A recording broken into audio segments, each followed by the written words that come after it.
stale shoe. Loose ends tying the noose in the back of my mind. You thought you were making your way where the puzzles and pagans lay. Put it together, it's a strange invitation.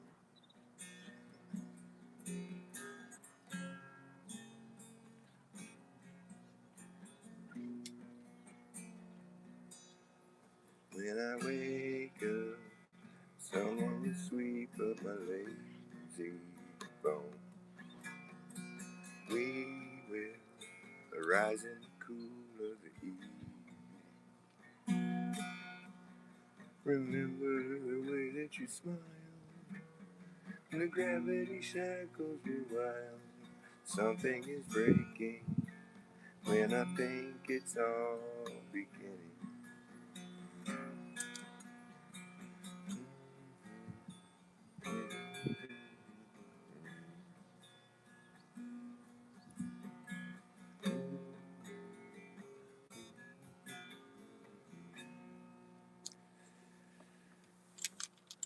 I'm trying to show here. We'll see if it works.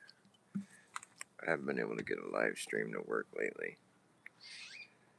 So hopefully I'm going to get more than 0 people watching me and I can find out if it's even working. Kind of sucks.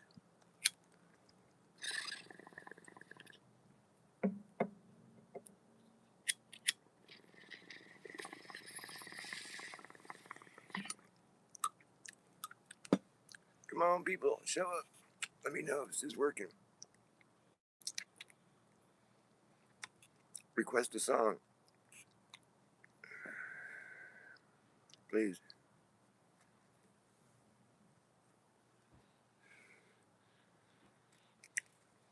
Maybe if I play Rocky Top, Sue Finelli will show up.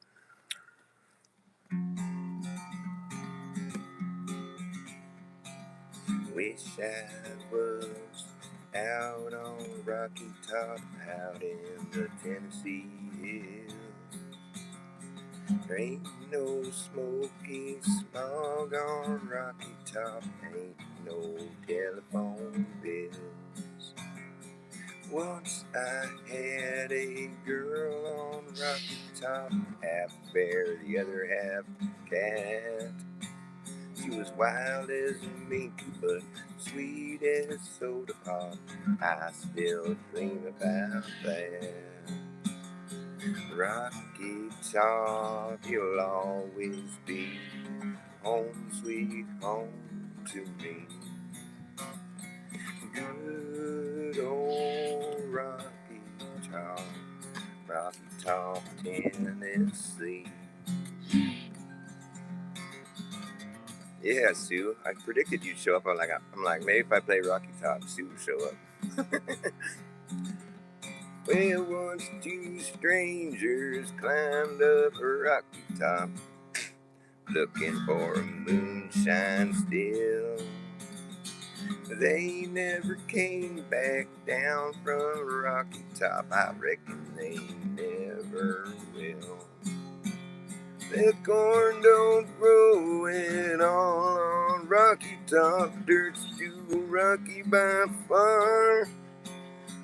That's why all those folks on Rocky Top get their corn from a jar. Rocky Top, you'll always be home, sweet home to me. A good old Rocky Top, Tennessee. Still a really hard one for me to do.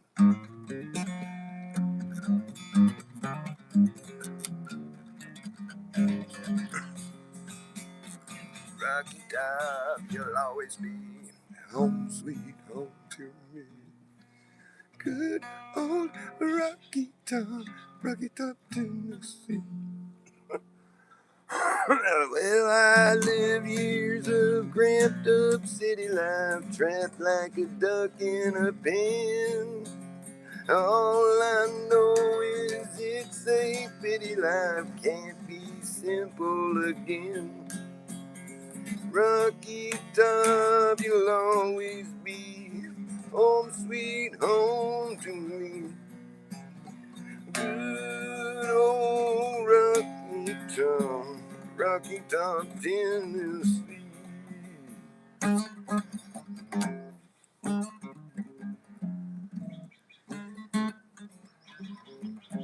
know how to do the last part.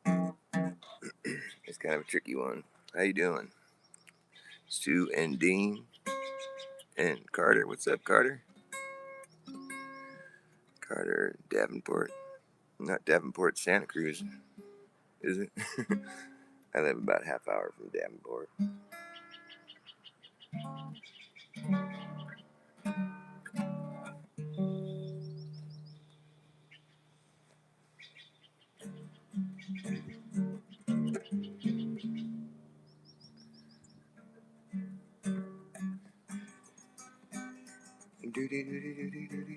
Should I add the psychedelic effect?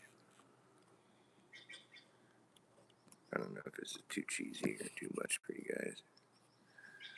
Whoa, psychedelic effect. Woo, trippy, man.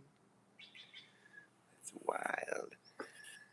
You know that I can cast spells on you like this. Woo, woo, woo, woo. Think of something psychedelic to play. I don't really know what's psychedelic anymore. Everything's psychedelic.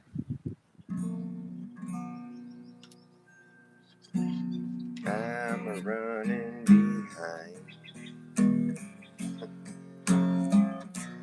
I'm running behind, but still running slower than most. But you see, I like to coast. It's just easier on my mind.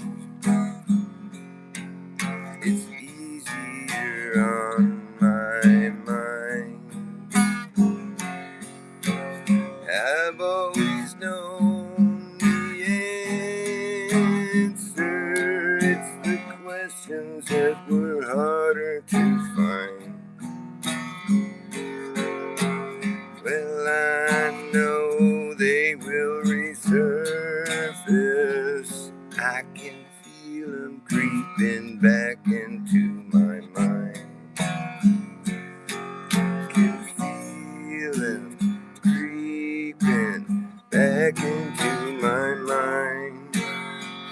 Feel them creeping back into my mind. I feel them creeping in the nick of time, but there's no such thing as coincidence. It's just easier for you to dismiss that way. But maybe it was meant to be.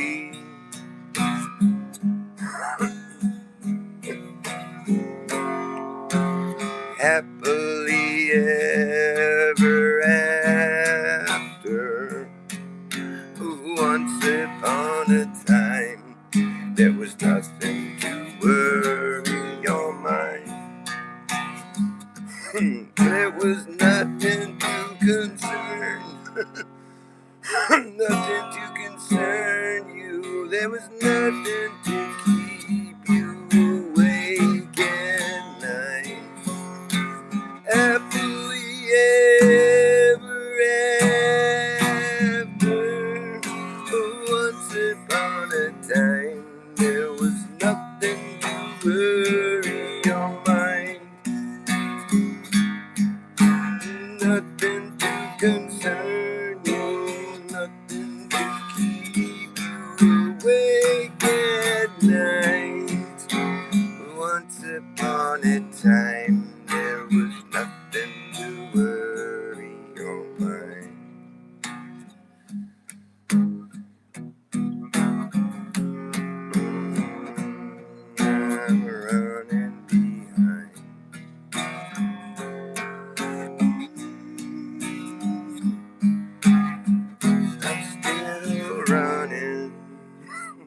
I'll be running.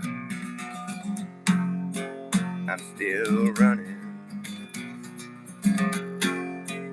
I've been running against the grain. That's my name, that's my claim to fame. Just running against the grain. Been running against the grain ever since the day I came along, and I'll be running against the grain to my dying day. I'll be running against the grain. I'll be running against the grain, yeah. When you run against the grain, it causes friction, and you know that friction starts to burn. And when it burns, you know what's gonna happen. That's when this place is going up in flames. The end of the game. End of the game. End of the game. Well, I'll still be running against the grain. I've been running against the grain ever since the day I came along, and I've been running against the grain to my dying day. I claim the grain is running the wrong way. I've been running against the grain ever since the day I came along, and this is the song I always sing. While I'm running against the grain, while I'm running against the grain, yeah. But when you run against the grain, it causes friction, and you know that friction starts to burn. And when it burns, you know what's gonna happen. That's when this place is going up in flames. The end of the game. The end of the game. The end of the game. I'll still be running against the grain. I'll be graining against the run. I'll be graining against the run. I gotta clear my esophagus. Fucking hacking up shit. The birds always applaud when I'm done. Thank you, thank you.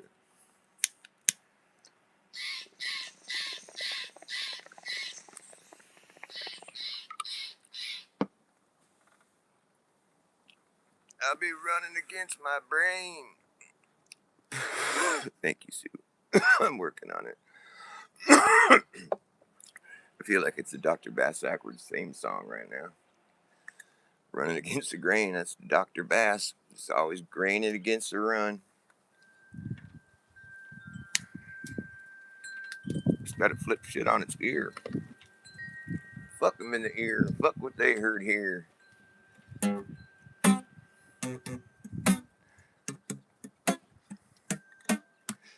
As a reverse psychologist, you see I really get into palindromes. Palindromes are awesome. Same thing forwards as it is backwards, you know what I'm saying?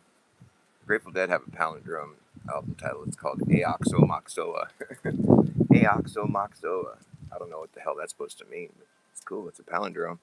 And on that album, if you look at the way the Grateful Dead is written on Aoxomoxoa album cover, you can read it straight, like looking for, right side up, but then you can turn it upside down and it says Grateful Dead also.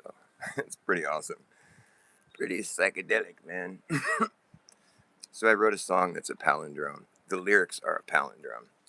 The same way, it's not like each word is a palindrome, but the whole statement is a palindrome. I'll say it, the whole thing forward, and then I'll flip it, and I'll say the whole thing backwards, each word in reverse. I'm not saying any words backwards, but I'm saying the same thing I just said, but in reverse, with the words switched in reverse. See if you can spot it.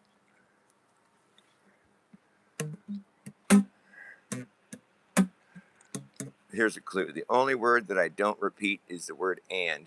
That's the where the song pivots. The word and only gets said once. Every other word is repeated, but in reverse. Hopefully that makes sense.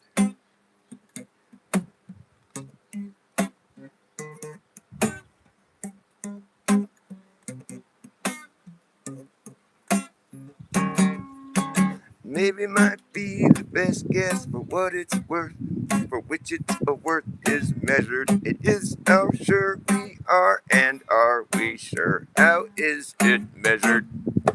Is worth its which for, worth its what for? Guess best love, be might, maybe. Be might, maybe.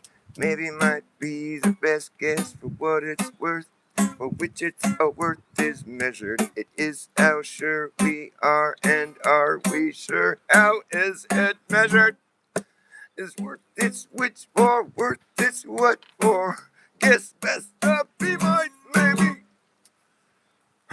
Be my baby, yeah, yeah, yeah. Be my baby, yeah, yeah, yeah, yeah, yeah, yeah, yeah, yeah, yeah, yeah, yeah. Be my baby. Maybe might be the best guess. Guess best the be might maybe. Maybe might be the best guess. Guess best the be might maybe. Maybe might be the best guess. Guess best the be might maybe. Maybe might be the best guess. Guess best the be might maybe. Maybe might be the best guess for what it's worth, for which its worth is measured. It is how sure we are, and are we sure? How is it measured? Is worth its which for, worth its what for? I guess best the be might maybe, maybe might be the best guess for what it's worth, for which its worth is measured. It is how sure we are, and are we sure? How is it measured? Is worth its which for, worth its what for? Guess best the be might maybe, maybe might be the best guess for what it's worth, for which its worth is measured. It is how sure we are, and are we sure? How is it measured? Is worth its which for, worth its what for? Guess best the be might maybe. Maybe might be the best guess for what it's worth, for which its worth is measured. It is how sure we are, and are we sure? How is it measured? Is worth its which for, worth its what for? Guess best the be might maybe. Maybe might be the best guess for what is worth, for which its worth is measured. It is how sure we are, and are we sure? How is it measured? It's worth its which for, worth its what for? Guess best the be might maybe. Be might maybe. Best guess the be might maybe. If everybody had to speak in palindromes all the time, that would be rough. Rough be that would. It's like kind of like Yoda. He speaks in palindromish. It's like it's similar to palindromish. Rough be that would. That would be rough. No. So rough be would that. That would rough be would that. Rough be that would that. Rough be would that. That would be rough. Rough be would that. That's difficult to do. Rough be would that. That would be rough. Seems like the word describing palindromes should be a palindrome itself, you know, but the word palindrome isn't a palindrome.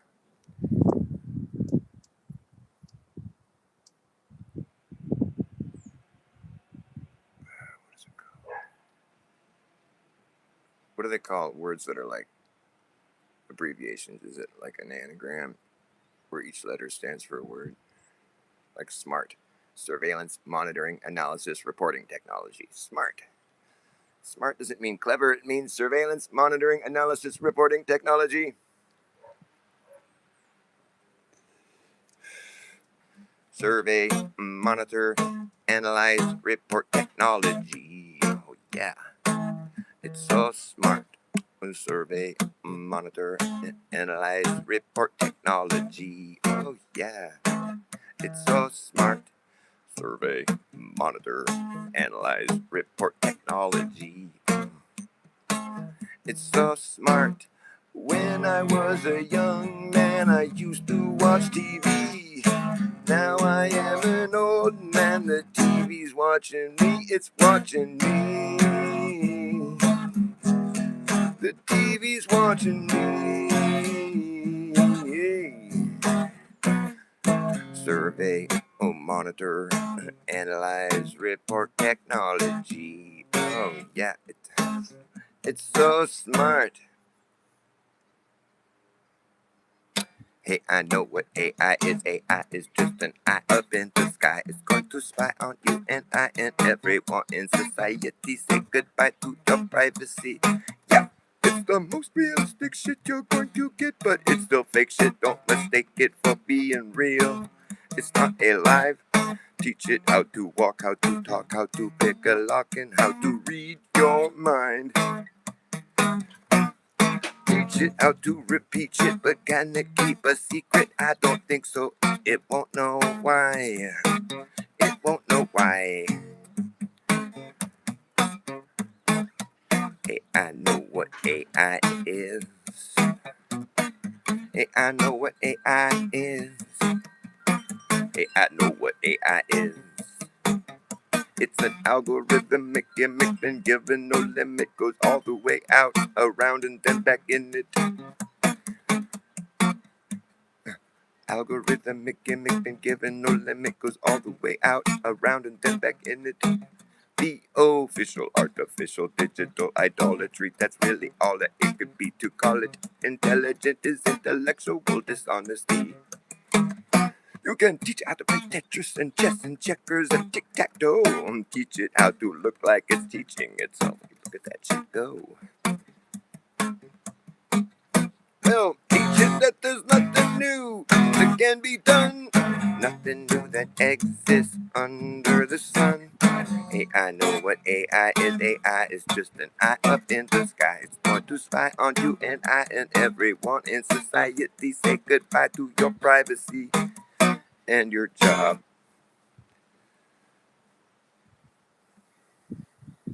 Everyone in society, say goodbye to your privacy and your job. And your jarb. Nice jarb.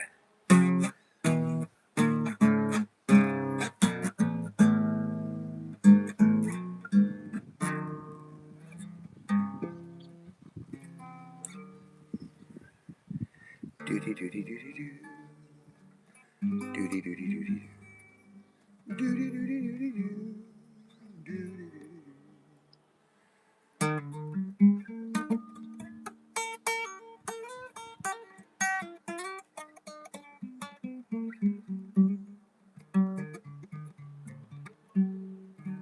doody doody doo. La di da di da. Doody doody doody doody doody doo. Well, I didn't go to heaven. Heaven came to me. I didn't come around. I just came to be. Didn't write this song. It was here all along, waiting for your ears to hear. And now that you are here, everything's in its right place. Everything's in its right place. There's no time to waste. There's no time to waste. It's a picture perfect paradise. Isn't it nice? It's a picture perfect paradise. Isn't it nice? And take my advice. Don't think twice. Just dive in headstrong. Don't wait too long. Because everything's in its right place. Everything's in its right place. There's no time to waste.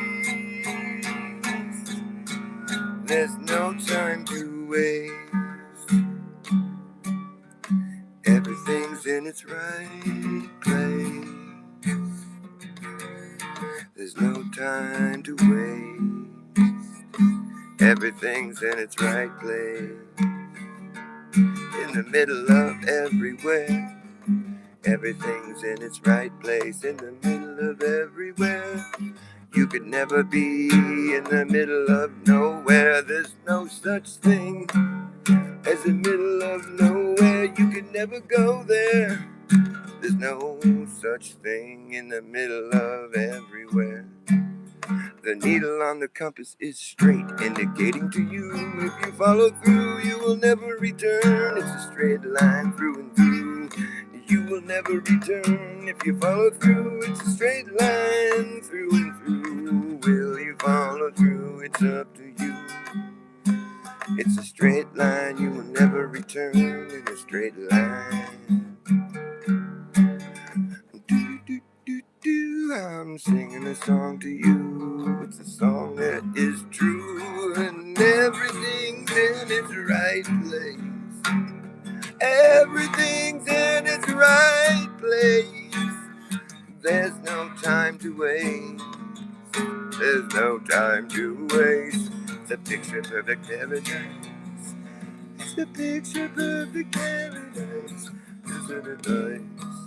It's a picture perfect paradise. Isn't it nice? Take my advice. Don't think twice. Just dive in headstrong. Don't wait too long.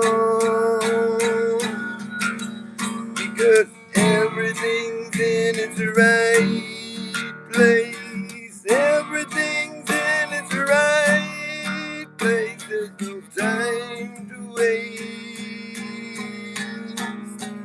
There's no time to waste. Everything's in its right place. There's no time to waste. Everything's in its right place.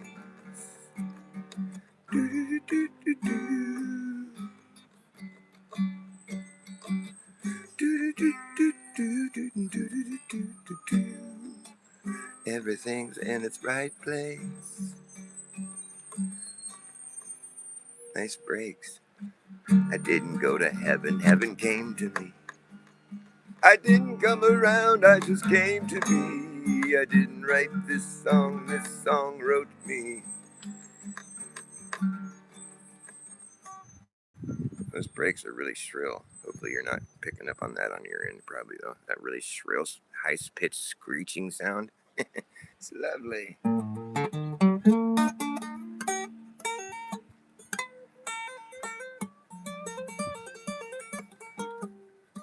I'm playing quietly. This is a quiet riot.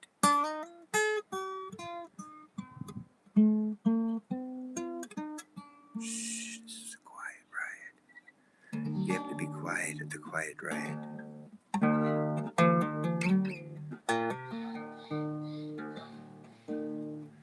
I was writing this song recently. It goes like this. Don't believe your lying eyes, and don't you believe in your gut feeling. Don't believe your lying eyes, and don't you believe in your gut feeling. These are the words of the... No. These are the unspoken words of tyrants who want to control what you're thinking.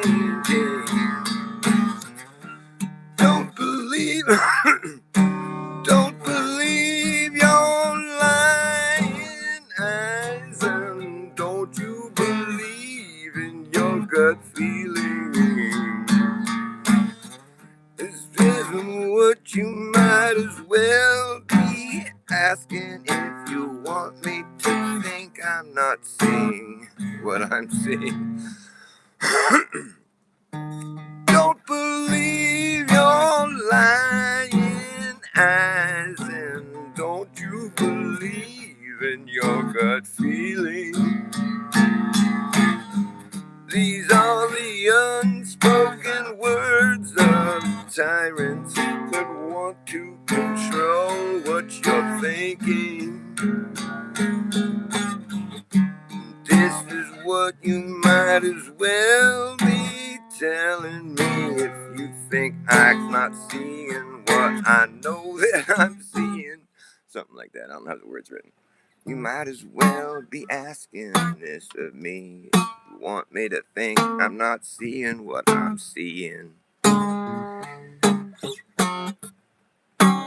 Don't believe your lying eyes, and don't you believe in your gut feeling. That's pretty much all I got. What did you do there, and Drew? Nobody's even here anymore. That song must have really sucked. See, nowadays I can't even tell if my show's even on anymore. I'll be playing for like a half hour and I realize that nobody's been here this whole time. I'm like, huh, and I'll go and listen back to it, and there wasn't nothing there. It wasn't even recording. So I never even know what the hell is going on. I'm just playing without a net here.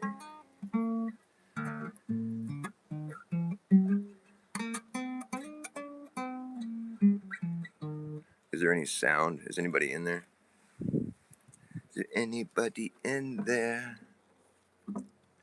Doesn't look like it. Well, maybe the show isn't even working. I can't even tell anymore. It's frustrating. Well, if anybody's in there, I don't know. Say something, because I don't know if I should keep going. I'll be right back.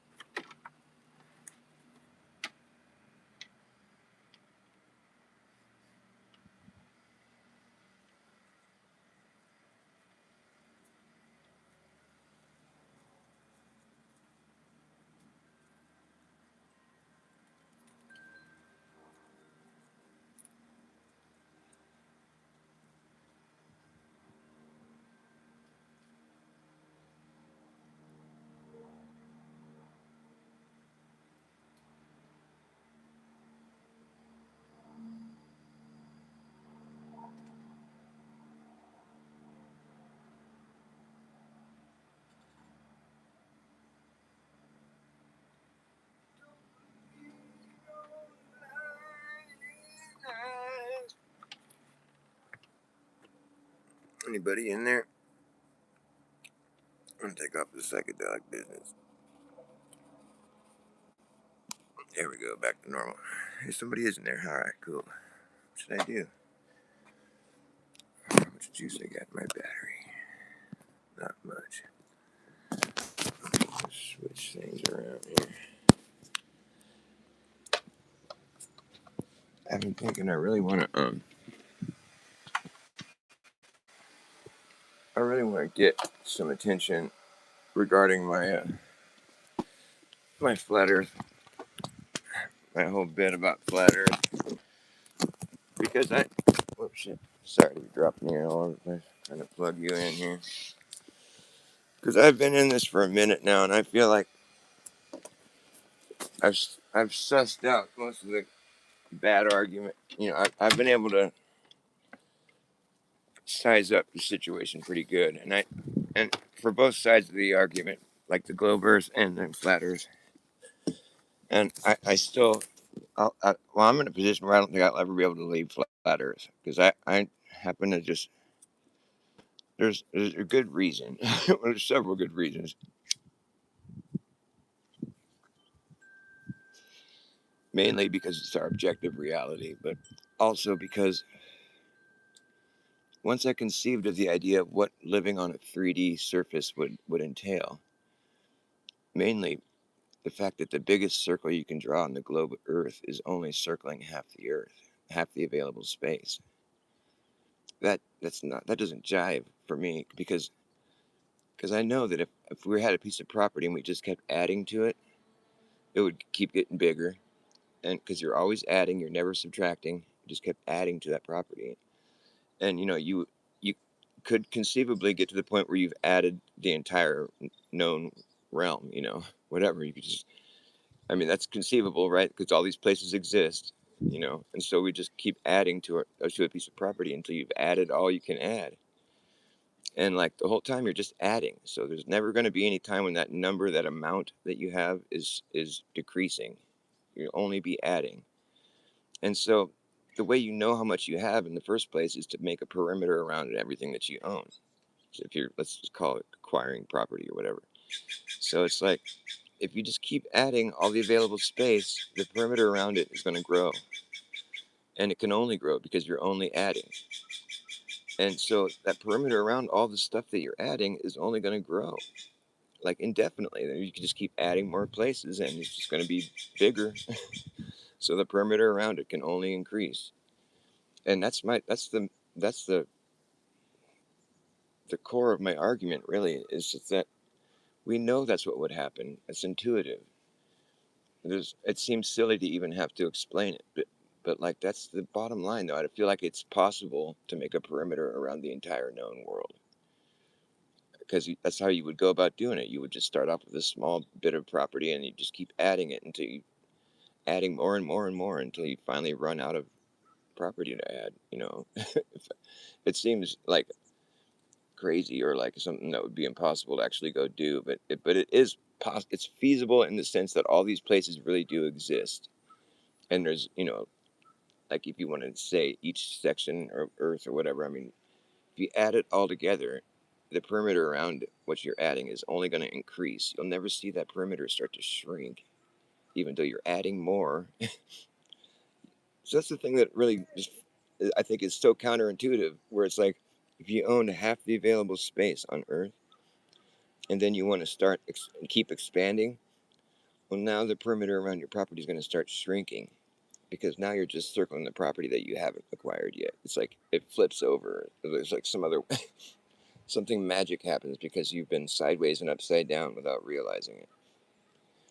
And that's where you have to depart from reality in order to believe in the globe Earth. For me, like that's, I mean, other than the upside down people and all this shit, that's the main thing that should make anybody go, what? But we've been indoctrinated since we were children to think that that's what is happening, when in reality, nobody's ever witnessed that.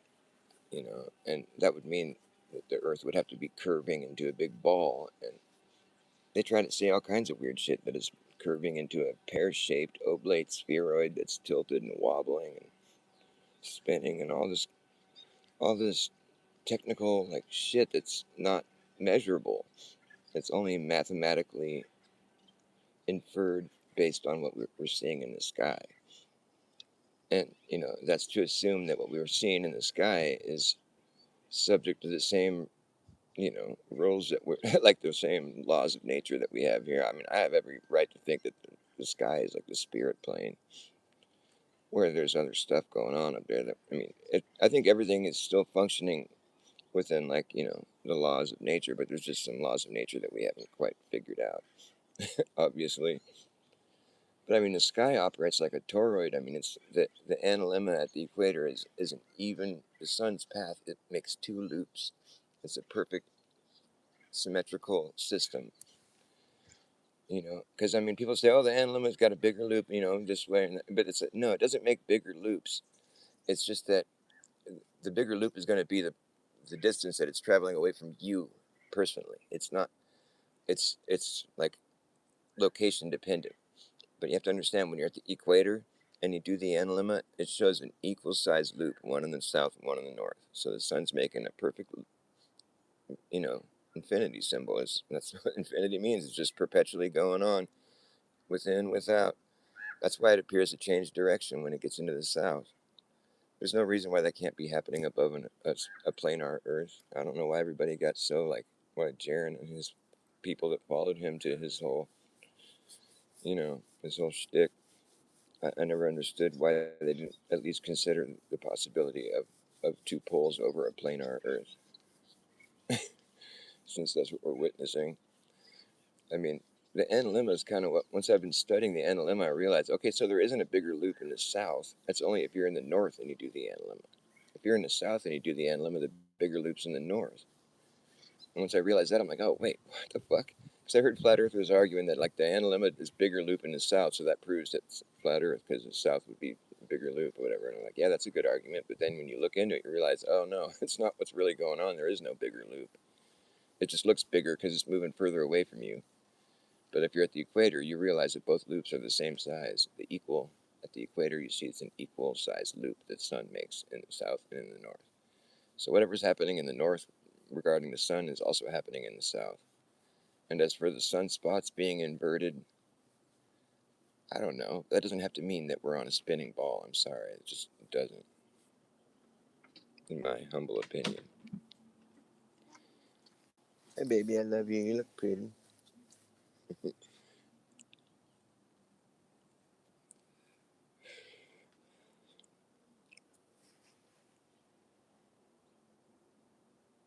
I must hand shape my beard. Yeah, it's kind of messy, isn't it?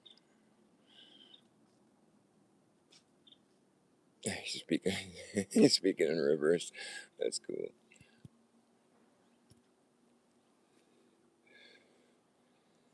What I've been tripping on is the moon being an old sun, because that seems to make most sense to me. Because the moon is a mystery. It's like it's not quite clear what exactly its purpose is in the sky. I mean, the sun is it's totally obvious what the purpose is. It brings life and heat and light. You know, causes growth, and it's just obvious what the sun's purpose is. But get the moon. It's up there. It's about the same size as the sun, and in fact, its path is the exact same path as the sun. It's just I think it's closer. I think when a sun dies, it begins to lose elevation. I believe the moon will eventually crash into the Earth, but it's just a big hollow piece of solidified plasma. It's like the plasma substance. I mean, it's like the fourth state of matter or something. But like, and that's why you see craters all over it because it was bubbling and popping before it got hardened. From all the hot plasma swirling around. So the bubbles would be where the craters would be if it hardened. But the moon makes the same path. Like the sun has the analemma throughout the course of the year. The moon has the ephemeral. It's the same exact shape. So it's making the same. The sun, the moon is the same size as the sun. It's making the same path basically. It's on a different cycle, but that's what would happen if it started to lose elevation. And the moon will light up. When the sun shines on it, it absorbs light, and that would be indicating that it might be made from some of the same stuff the sun's made of. It glows like it when it's charged up, but it looks spent. The moon looks weathered, like it's been around for a long time, and perhaps it used to suit a different purpose. It's mysterious in that way. It's like, what is it really doing up there? I mean, I'm sure it factors into our clock really nicely, and people say it's because of the, you know, whatever, the tides or whatever, menstrual cycles. And I don't know. There's a lot of strange things about it, but what I think is interesting also about the moon's light is when the moon's light hits the Earth, it does the opposite as the sun's light. It speeds up decay and it's cold.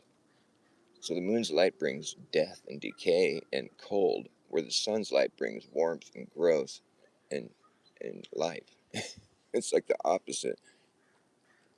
It's the dead sun, the Death Star, right? In the Star Wars, they had the Death Star. It looks just like the moon. I'm sure I'm not the first person to think this. And if there was a time when there was no moon in the sky, well, that would mean that perhaps our moon used to be a sun. And so when the sun died, a new sun was born. We could be like the Earth gives birth to a sun. It springs forth from the navel of the Earth. I'm taking a bong hit. Hold on.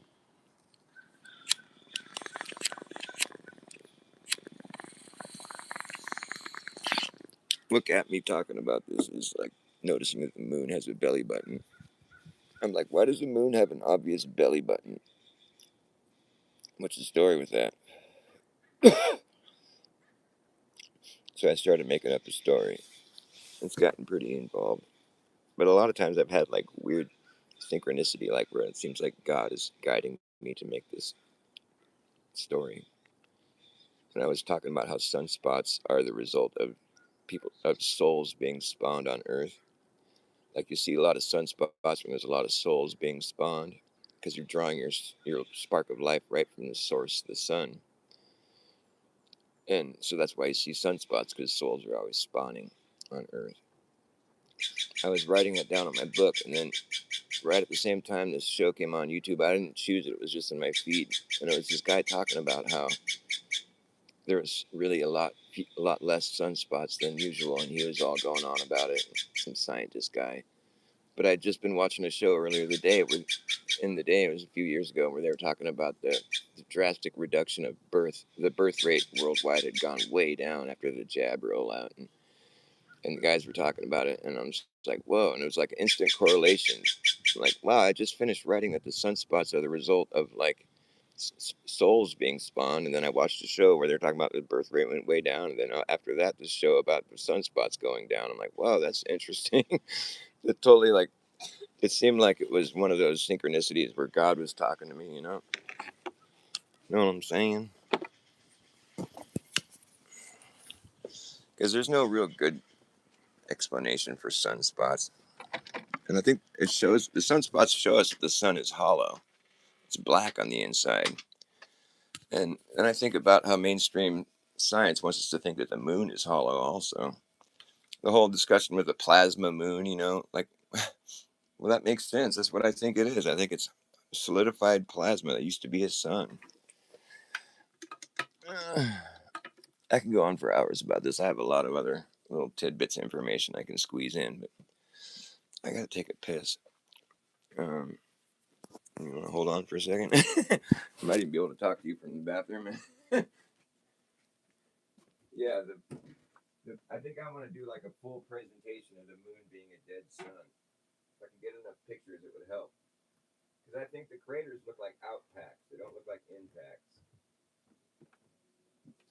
And I think it's possible to squeeze in the Earth map on it too, because I would think that before the sun solidified when it was dying, it was probably like glassy, like a mirror, and it probably had a reflection of the Earth on it when it solidified. So the darker spots would be indicating, the land parts on it. Like I think it's quite possible that before the sun went out, it's like a brief flash, like a light bulb going out, and it was like this glassy reflection for a brief moment, and then it solidified. So that's why you see the Earth map matching with the Moon map, because right before it fried, the light bulb went out. It took a snapshot of the Earth basically. And I think that when the new sun was born, it was this huge plasma event. It broke off from its belly button right at the navel of the Earth and popped out of the whirlpool.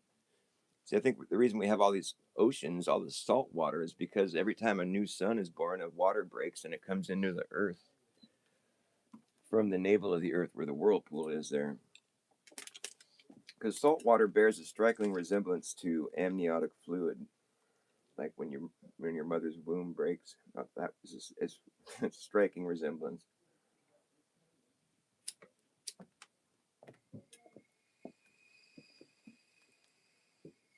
I'm suggesting that the Earth is a living creature, and the lava tubes are like its veins.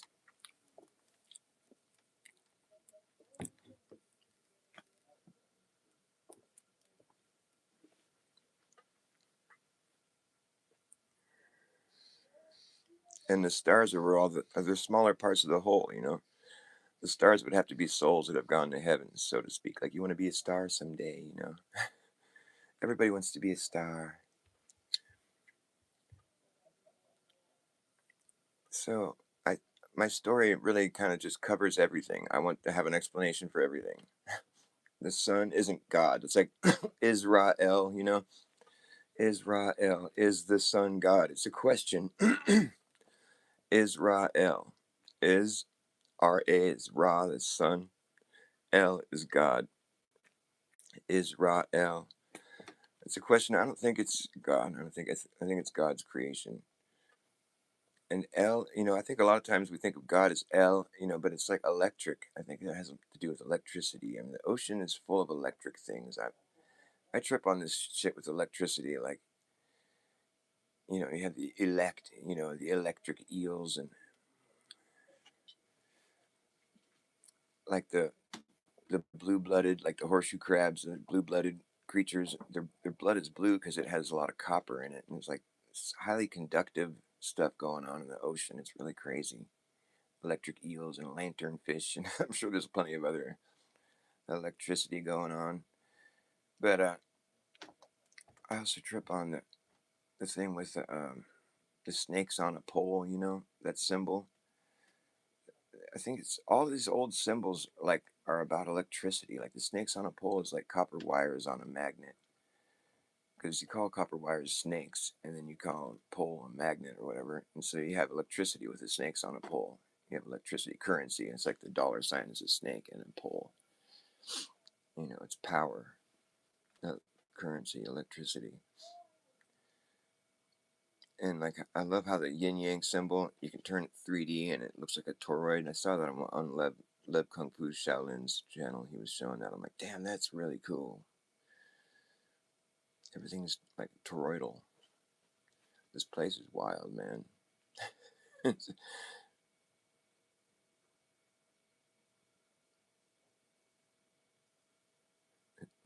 Everybody is entertainment. Everybody wants to be entertained. Yes, or amused. Pleasantly amused. I mean, because it is entertaining for the musician to see people being amused by their songs. That's good entertainment right there. Right, I'm gonna smoke it real quick.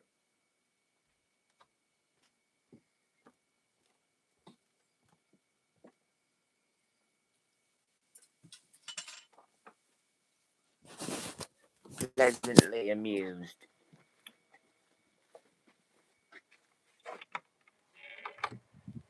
But yeah, I think my whole bit about the Earth, it's just the basic understanding that like an expanding perimeter can only increase. That's the reality that's presenting itself to us. Nobody would like if you set out to make concentric circles on the face of the earth. Like there's not not a person alive that would ever expect those circles to do anything but increase in size. Because every time you make a new circle, you're going around the outside of your previous one, and you can see that you're encompassing more Earth.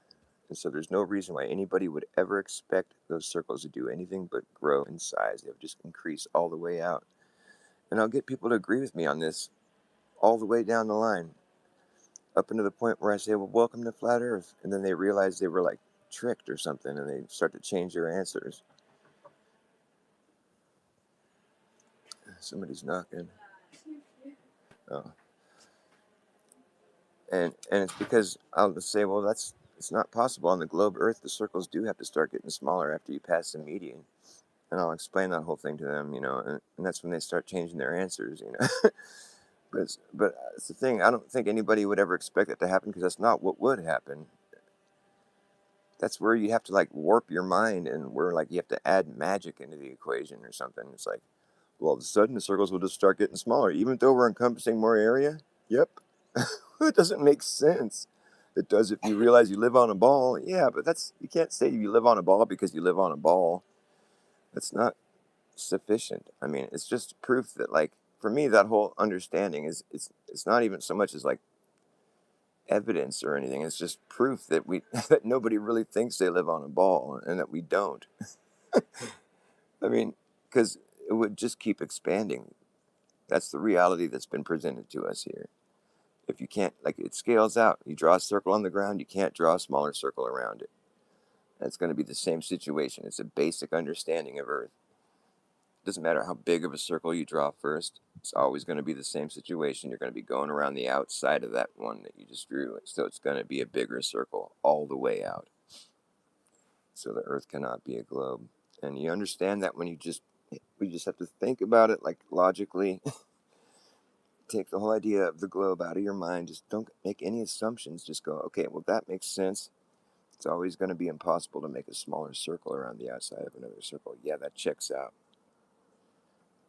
you know? And like, you can make some caveats. Be like, well, if you live on a ball, okay, well, that's different. But then you'll be upside down and sideways. Well, no, because you're going to feel like you're on top of the ball no matter where you go.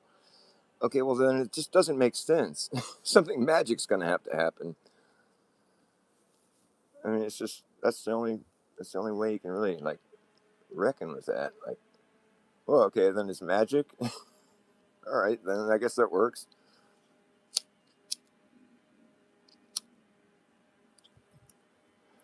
That's my 2 bits. But nobody ever listens to me. Nobody cares. But I think if I were to be at, like in a situation where I'm like debating, like I want to get where I can just go to Jeranism's channel and just lay that on him and just have him try to reckon with it. Because I know what he's going to do. He's going to be like, well, that's what happens on a ball, and we live on a ball. And it's like, well, yeah, dude, but what I'm saying is that's not what would happen. There's no reason to think that was what would happen. I mean, even if even people that believe they live on a ball, they'll agree with me all the way down the line because they don't really think they live on a ball. That's the thing. They'll agree with me that the circles would have to just get bigger all the way out. And then I spring the welcome to flat Earth on them, and that's when they start changing their answers. But like, because they don't really think they live on a ball, is my point. Nobody really does. Nobody would ever expect the circles to start shrinking if you were making concentric circles on the Earth. Nope, they wouldn't, because they wouldn't. They can't. They can't. So does it make sense what I'm saying, or are you guys paying attention? Because I never get any feedback from anybody, and I always feel like I'm going crazy. My girlfriend gets it. She understands. She hears it all the time. But I just feel like it's one of those things where it's like it really it kind of makes the person who's arguing against it sound stupid. That's what I love about this is that it's not necessarily proof of anything, but it's a thought experiment that like if you're going to argue against it, I mean, you just sound more and more ridiculous. So I'm like, okay, so you're telling me that we're going to add a bunch more property, but now our property line is going to be smaller than it was before we added all that property? That's what you want me to believe? Yeah, because you live on a ball. Well, no, you can't say that you live on a ball as proof that you live on a ball. And so it's like it's this weird sort of fallacy they have to fall into where it's like, well, the only reason that that would happen is if you did live on a ball. But like, it's not. So are you saying that like reality will break then? Or what are you saying? Like, I mean, it's this whole idea that once you have half the available space, like now you're just working with the negatives. I don't know how to even explain it, but it's like once you've circled half the Earth, that's the biggest circle you can make on Earth. Like it's impossible to make a perimeter around the entire known world. That just seems ridiculous when you think about it. You can make a perimeter around every other place on the world. Why can't you make a perimeter around the entire world? That's frustrating. That doesn't make sense.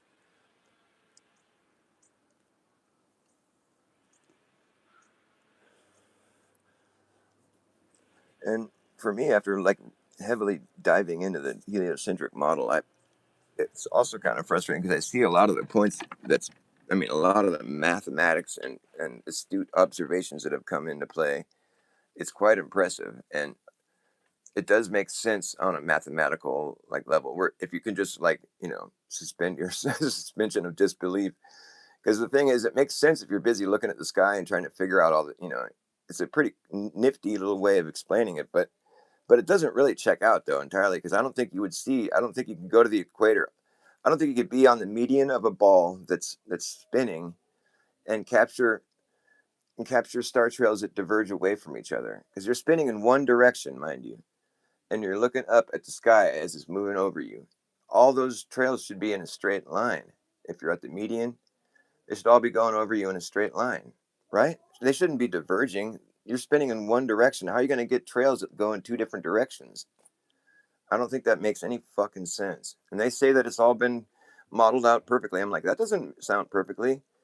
There's ways we could experiment to like try to figure that out. It's like we just put a big, huge ball in a darkened room, put it on like a rotisserie thing that you can spin it with, or whatever, and then put a little bunch of LED lights all over the room, the walls, ceiling, floors, and then slowly turn the ball with the shutter. The camera would have to be pointing out away from the ball and then placed on the median of the ball. So try to simulate the equator star trails, and then you turn the fucking thing, and I think the camera pretty much stays. You don't have to move the camera, do you? I don't think the camera changes its orientation, but in any case, we'll try to mimic the whole situation as closely as possible. Like, simulate the thing where it's like you're taking star trails at the equator while the Earth spins, and then see if you get those diverging trails like that. I don't think you would see that. I don't think that's possible. I think if anything, maybe you might see some of the trails overlapping on the side. I don't even think you'd see that. I think you'd just see a bunch of straight lines. It'd be kind of messy compared to like the beautiful pictures that we see at the equator of the star trails. You know what I'm saying? It would be messy. It wouldn't work. So there's my idea. I make contributions to the flat Earth cause. All right, make sure you like my video, guys. I love you. I'm gonna check out here. I'll be back.